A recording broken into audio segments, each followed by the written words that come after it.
Bilang introvert, kailangan ko talaga ng dalawang cellphone, lalong-lalo na sa mga reunion, Christmas party, basta anong occasion, madadala ako sa video pero pag andun ako sa mismong mga event, parang na-intimidate sila sa akin ba? Kasi ang stricto ko daw. Pero actually, nahihiya lang talaga ako. Isa talaga sa mga dilubyo sa mga introvert, cellphone mo nga lang yung kakampi mo, tapos yung mga parents mo nagiinuman doon, tapos na-lowbat ka na.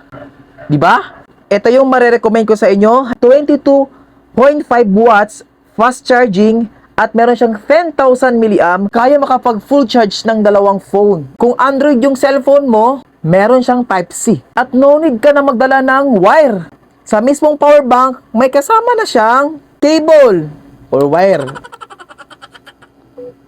Oh. At kung iPhone naman yung phone mo, syempre, pwede mo siya isabay i-charge. Oh,